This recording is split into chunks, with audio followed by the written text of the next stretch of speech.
Bismillahirrahmanirrahim. Assalamualaikum warahmatullahi wabarakatuh.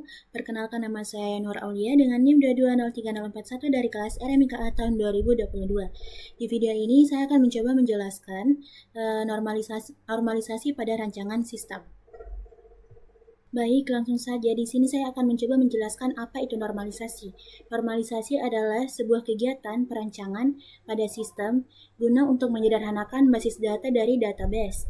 Nah, normalisasi ini merupakan kegiatan yang untuk menghindari adanya pengulangan dalam kegiatan basis data atau dalam proses penginputan data pada sistem.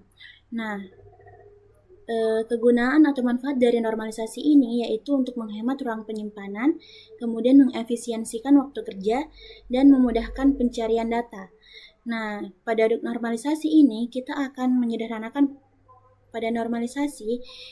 kita akan mencoba untuk menyederhanakan proses input, di mana kita akan menggunakan primary key sebagai kata kunci untuk menampilkan data-data yang sudah pernah kita inputkan sebelumnya, sehingga tidak terjadi pengurangan dalam kegiatan penginputan data.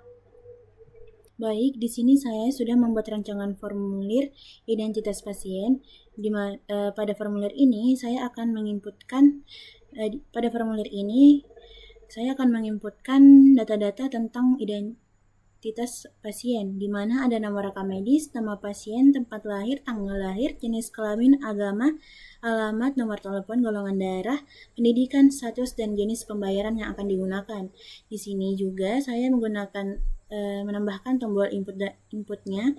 Ada simpan, cari, ubah, hapus, baru, keluar. Nah, jika kita tidak menggunakan normalisasi pada rancangan formulir ini, ketika kita akan menginputkan atau melakukan pendaftaran pada rawat jalan, kita akan melakukan penginputan ulang pada nomor rekam medis, nama pasien, tempat lahir, tanggal lahir, dan jenis kelamin, di mana hal ini tentunya sangatlah tidak efisien dan membuat penyimpanan menjadi lebih cepat penuh karena terjadi pengulangan penginputan. Nah, untuk itu kita gunakan normalisasi. Normalisasi ini akan memudahkan atau menyederhanakan proses input, di mana kita akan menggunakan di sini misalnya nomor rekam medis sebagai primary key-nya atau kata kuncinya. Nah, jika kita memasukkan nomor rekam medis di sini, data-data lain yang sudah pernah kita inputkan seperti nama, tempat lahir, tanggal lahir, jenis kelamin pada identitas sebelumnya akan muncul secara otomatis setelah kita memasukkan nomor rekam medisnya sebagai kata kunci. Untuk tanggal kunjungan, poliklinik, cara kunjungan, cara pembayaran, DPJP dapat kita input seperti biasanya karena data pada variabel ini belum pernah diinput sebelumnya. Namun, untuk nomor rekam medis, nama pasien, tempat lahir, tanggal lahir, dan jenis kelamin tidak perlu kita input lagi karena sudah pernah kita input sebelumnya pada formulir identitas pasien. Kita hanya perlu memasukkan nomor rekam medis sebagai kata kuncinya untuk memunculkan data-data ini. Kemudian selanjutnya, nah di sini juga ada formulir pendaftaran rawat inap.